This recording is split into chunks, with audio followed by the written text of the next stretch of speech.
So for now, I would like to walk you through the course syllabus. As you can see on the screen, the title of this course is International Tourism and Culture. And there's my name here. Of course, if the situation now permits, you can see me during office hours at Iyang1317. I also have my email address here if you would like to get in touch with me through email. I also have my phone number here on this part, which you already knew because I have sent you several text messages and I have invited you to the group, Kakao group. So let's skip that appointment procedure. Let's proceed to the course description. So, this course provides each student with a basic understanding of the dynamic nature of the tourism industry. In addition, the course includes activities to deepen students' understanding and to help them apply theories and concepts. Furthermore, the course provides an opportunity to develop inquiry, problem solving, and decision making skills. Moving on to the course objectives, we see here that at the end of the semester, you, my students, are expected to understand what tourism is and its many definitions, define, understand, and explore a variety of tourism terminology and concepts, learn about the evolution of travel and tourism and its impact on the world. Also, you are expected to discuss the components of the tourism industry, identify travel motivators and tourism generators, assess and appreciate the impact of tourism as a worldwide economic, environmental, cultural, political, and social forces, describe the role and function of industry and government organizations that support tourism at the regional, national, and international level, and also to identify and differentiate tourism related products and describe their role in supporting tourism. And last, demonstrate an ability of the nature of tourism and the value of tourism. So, I hope that at the end of the semester, more or less, you will be able to explain using your own words what tourism industry is all about, the tourism industry sectors, what are the products, and hopefully, I hope that you will learn how to be a responsible tourist and how to be a good host of your home country. Moving on to grade and assessment, I would like to let you know, students, that this class will be graded on curve. So I have here the criteria for giving it a grade. We have four criterias here. First, we have the midterm assessment, which will be on a written test form, which is 30%. We have a final assessment, which is an oral presentation that represents 30% of the grade. Of course, I do expect you to participate actively, both online and in face to face, which is another 30%. And of course, as always, attendance, which is attentive listening, 10%. This gives us a total of 100% for this course. Okay, and let's see. I have here some class rules which I would like you to walk you through. Um, Maybe we can look at it one by one so that we set the standard for our classroom. First, the use of smartphones for personal calls, messaging, or playing games is highly discouraged. I allow you to use your smartphones only if you use it for a dictionary or for classroom activities that will require the use of it. Second, do not leave the class at any time without your professor's permission unless it is an emergency or if you are suddenly very sick. Third, if you are late, you will be marked late. Three times late is equal to one unexcused absence. Hangul, because this is an English medium of instruction class, should not be spoken in a loud manner during instructional time. It is understood that there are times when Korean translation is necessary in order to comprehend a situation that is unfamiliar. However, please ask me if it's okay to translate. And last and most important for me, cheating in any form is highly discouraged. For me, it's okay to get zero than to cheat. So I hope I make things clear as far as the class rules are concerned. Let's move on to the course outline. What should you expect for the content of this course?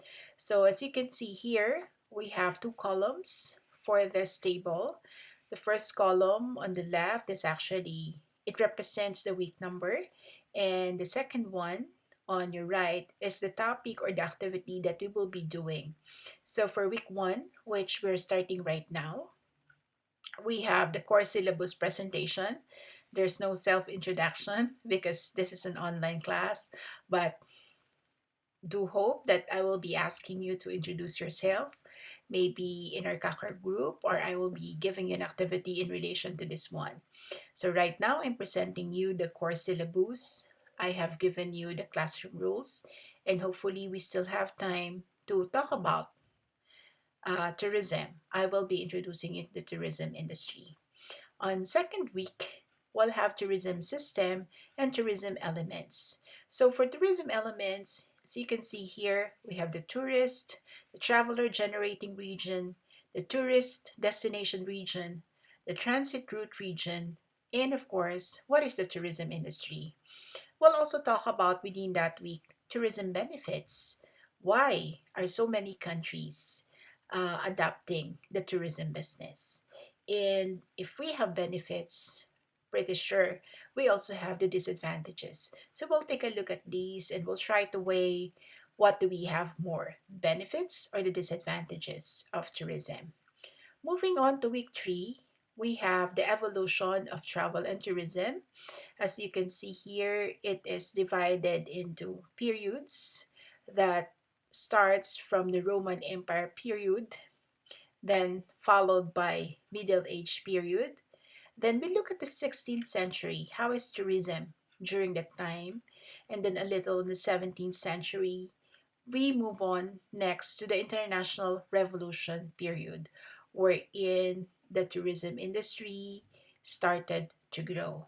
And right now, the 19th to the 20th century, a lot of things have developed, a lot of things happened that paved the way to make this tourism a global industry. On the fourth week, we have trends influencing tourism development. So, what are those trends? Just to give you um, a bird's eye view of what this is about, we'll talk about the effect of globalization, long term economic trends, political trends, social trends. We look at the environment, resources, and energy trends, and we look at the changes in technology. Moving on to week five, you will see here the tourism industry sectors. So this tourism industry sectors is divided into the private sectors and the public sectors, wherein in the private sector, we have different industries or sub-industries. Like we look at into hospitality, into transportation, attractions, intermediaries, and other private facilitators. For the public sectors, we'll look at the government's role in tourism, what are the different tourism organizations, and the other public sector facilitators that is part of the tourism ecosystem.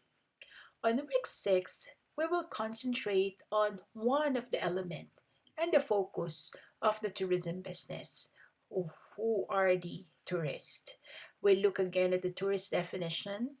We'll look at the different types of tourists and their preferences when traveling. Next, we'll move to week 7, which will be about travel motivations. In travel motivations, of course, it's just proper to start it with defining what motivation is.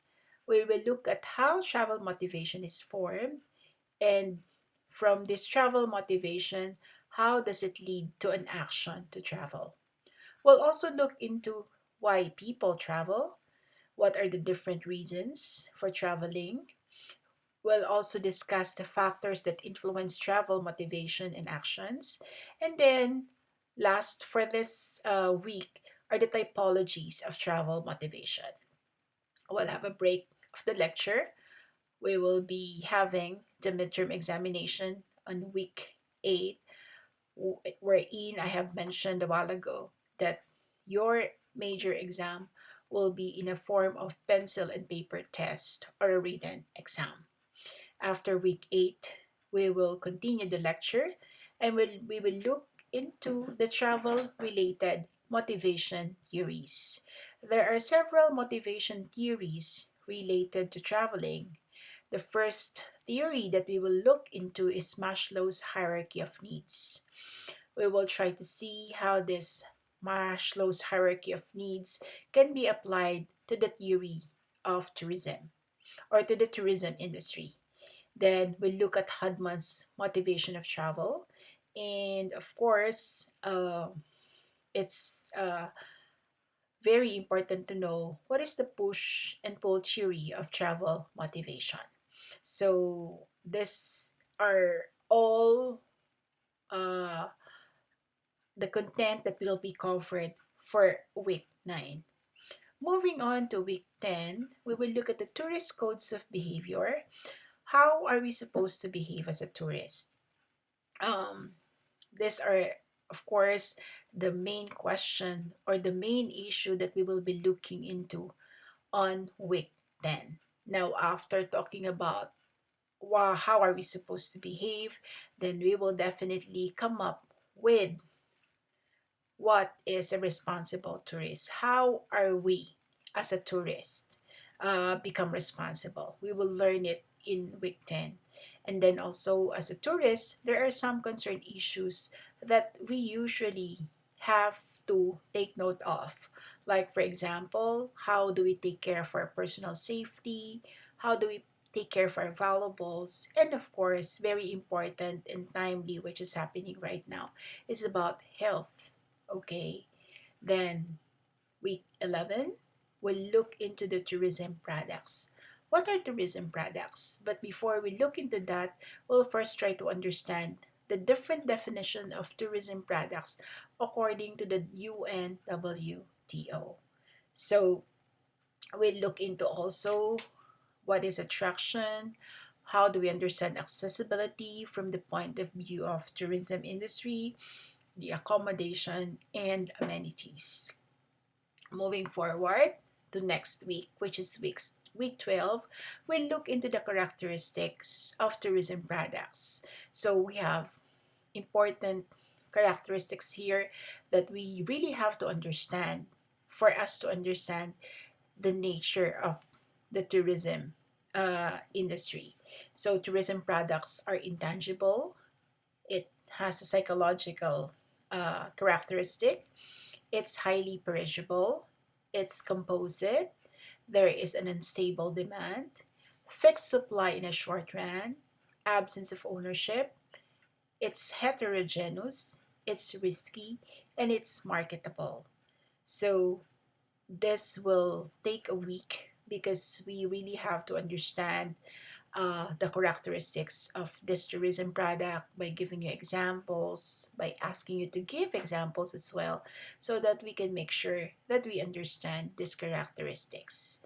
Then we move on to week 13, which is about tourism products. Tourism products has two major content. First is the different types of tourism products. There's so many, and I'm very excited to let you know about this one and also the other tourism products. Then in week 14, we will have the final project orientation.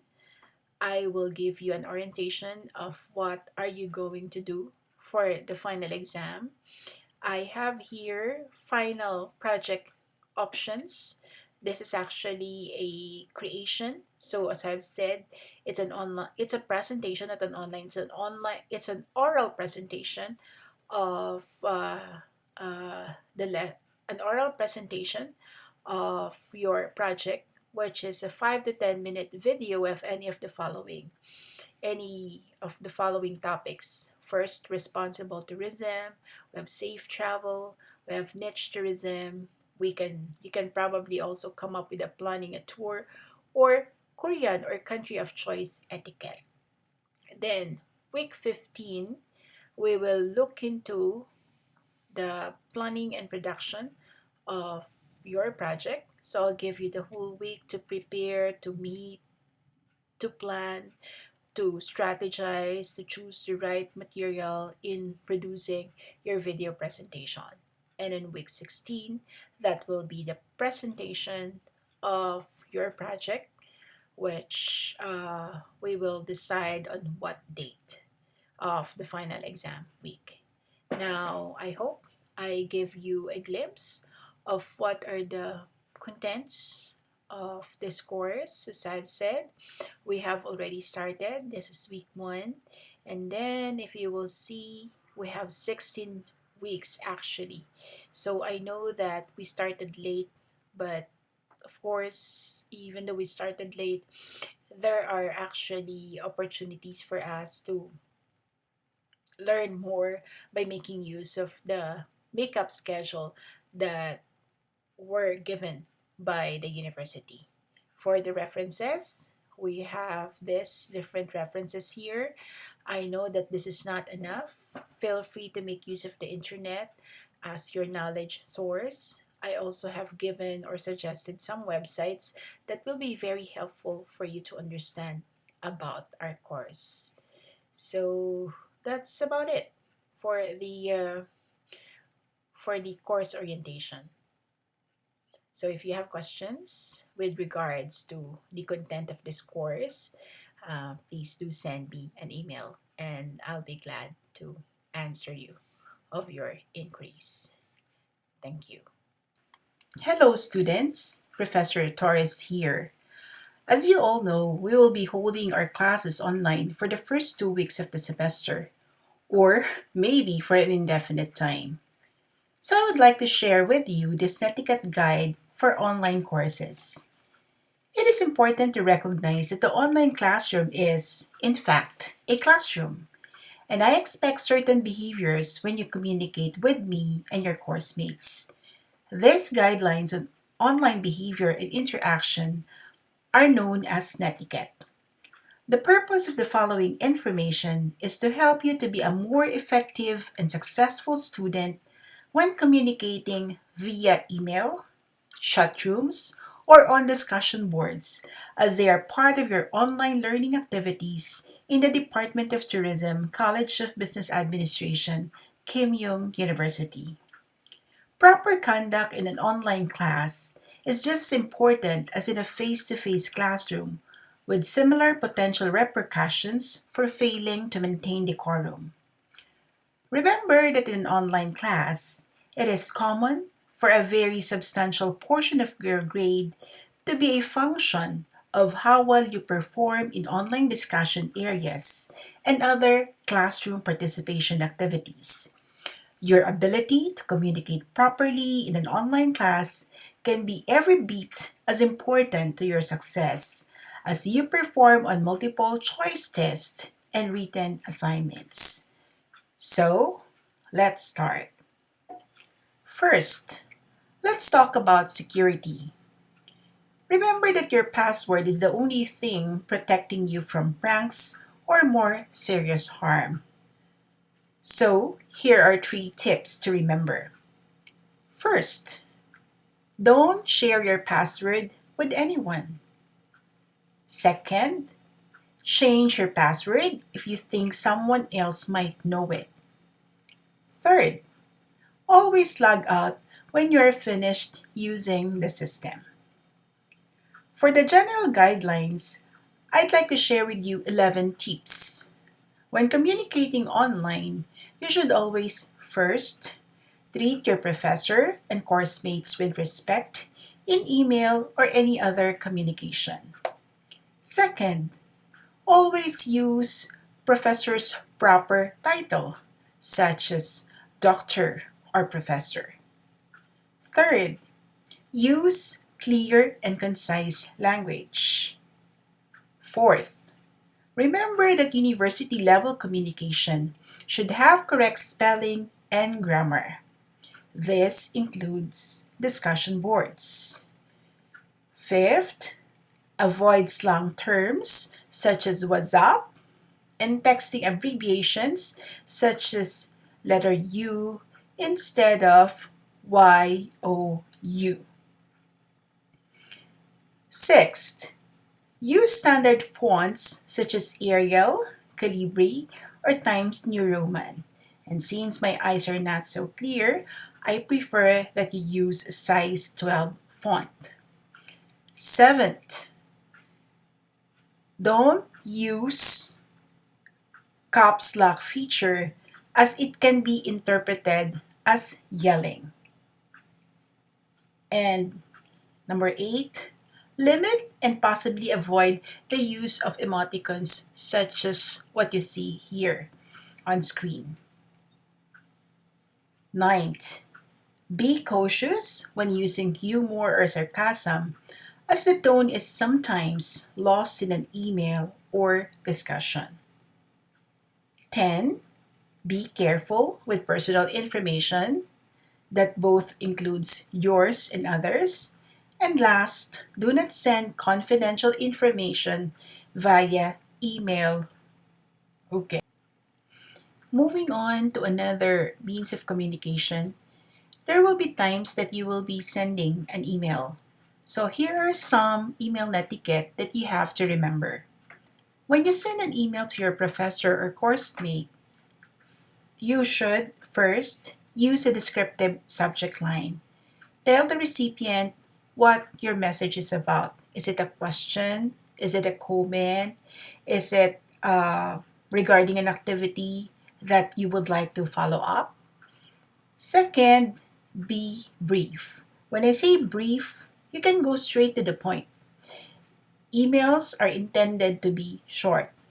Third, avoid attachments unless you're sure that your recipients can open them. Sometimes we have the tendency to insert a link, however, that link cannot be opened. And so when you attach something to your email, make sure that it is something that can be seen by the recipient. Fourth one is avoid hypertext markup language or HTML in favor of a plain text. These are complicated forms of communication. Next one, sign your message and have sign your message with your name and have a return email address. More to remember, think before you send the email to more than one person. Does everyone really need to see your message? And last two, be sure you really want everyone to receive your response when you click reply all. And last but not the least, be sure that the message author intended for the information to be passed along before you click the forward button. So in short, think before you send or before you click send. Another way of communicating online is using a message board. A message board is like a blackboard or a whiteboard. The only thing is it's online. So I'd like to share with you some netiquette and guidelines when posting on the discussion board in your online class. First, make posts that are on topic and within the scope of the course material. Second, take your posts seriously and review and edit your posts before sending them. Third one, be as brief as possible while still making a thorough comment. Fourth, give proper credit when referencing or quoting another source. Next one, be sure to read all images in a thread before replying. It's important that you know what's going on in the thread of information before you add information or before you add something on that thread. The next, don't repeat someone else's post without adding something of your own. So avoid that because, of course, as part of courtesy, then you have to have your own words. when you participate in a thread. Another point is avoid short, generic replies such as I agree. You should include why you agree or add to the previous point. Another one, always be respectful of others' opinion, even when they differ from your own. There are tendencies that there are different voices on a message board. So if it's something that's not the same stand that you have, then respect that post. Another, when you disagree with someone, you should express your differing opinion in a respectful, non critical way.